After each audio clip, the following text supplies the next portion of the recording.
Hey guys, it's Lee with Oregon Arboriculture. We're going to talk about wood chips today. So a lot of customers ask questions about wood chips, and I'm going to give you a quick little rundown so you know what to expect when you're getting a delivery. So the best thing you can do, there are some companies like chipdrop.com.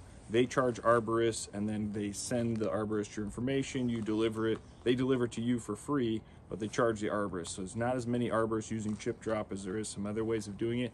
You can find a lot of free chips on Facebook Marketplace, Craigslist, Nextdoor, those types of apps. And the thing to look for is an arborist near you. For example, within 7 minutes of our location, we will deliver for free. So we'll deliver for free, we don't charge anybody anything, and we'll give you just what you're looking for. Now, there are some questions you're gonna have. One of those questions is are the chips allelopathic? And that just means that the tree produces a toxin or some kind of hormone that affects other plants. For example, there's one right here. This is English walnut. Walnuts produce juglone.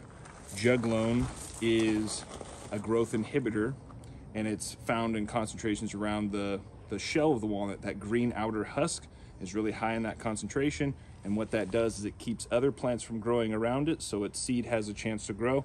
Pretty ingenious, too good to be true almost, because if you think that happened by accident, I think you got another thing coming. But we'll go on for more. Now check this out. So today we're chipping Ponderosa pine. This is a Moorbark commercial chipper, and it's capable of chipping, and you can get debris sizes with some needles that can look like this. So there's actually a lot of needles in the very end because that's the end of the branches. But if you look, that will all break down to the same color pretty quickly, and your chips will be somewhere in this range. So about 1/2 inch to 3/4 is about the average. So you're gonna have chips in those ranges. So these types of wood chips are best used for places where you want to keep weeds at bay, putting them along garden beds, pathways.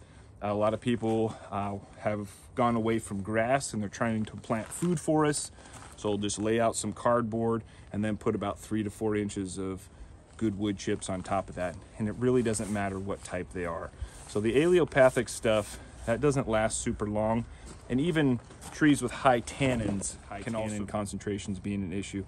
But really, it's not that big a deal. It's gonna be on top of the soil. The one thing you don't want to do is take wood chips and amend them into the soil unless they're completely decomposed, because the first stage of bacterial breakdown requires nitrogen. So these bacteria are going to be eating the simple sugars stored in the wood, and they're going to need a lot of nitrogen to break those down.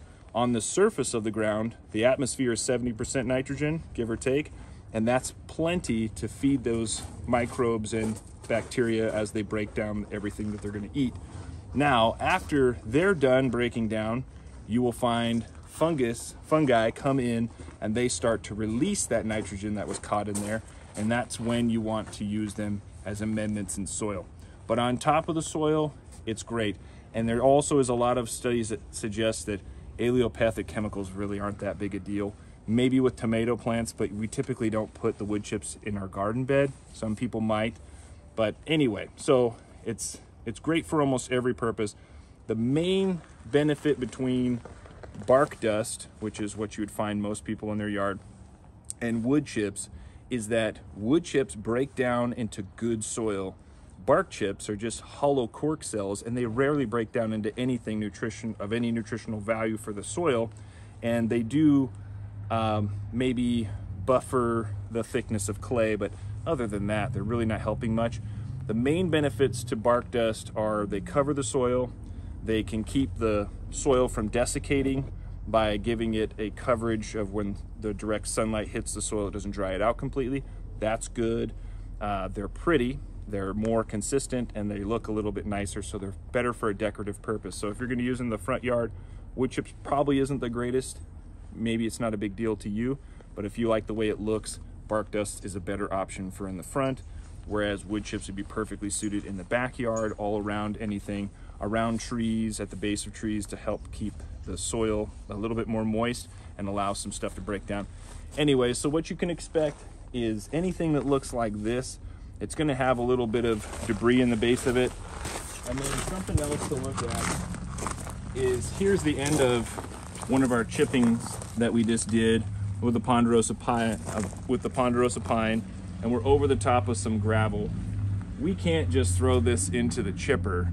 So the issue is going to be, we have to take these sticks and separate them as much as possible, and we will end up getting some gravel.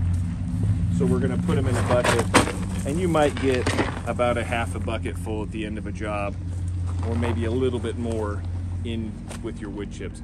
And that's just kind of the price you pay. It's a lot cheaper than buying bark dust, and even wood chips from a supplier will be typically $30 to $40 a yard.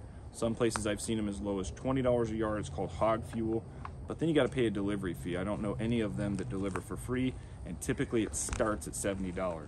So if you're looking for a delivery fee, that's gonna end up costing quite a bit. For example, this load is 10 yards, and 9 to 10 yards is a good load for most any other property. So something to keep in mind if you're going to be doing something for your average size yard. You probably don't need a 14-yard truck, and that's some of the bigger trucks will have 14 yards. I typically use a 10-yard truck. They're more maneuverable, and they have a good size wood chip amount that's easy for most customers to accept. And some tree guys will work with you and give you half a load or something like that, but don't be too picky, because that's annoying. So anyway, check it out. If you got a comment, leave it down below. If you got a question, leave it down below. Anything like that, and we'll try to answer everything you give us, and we'll check in next time.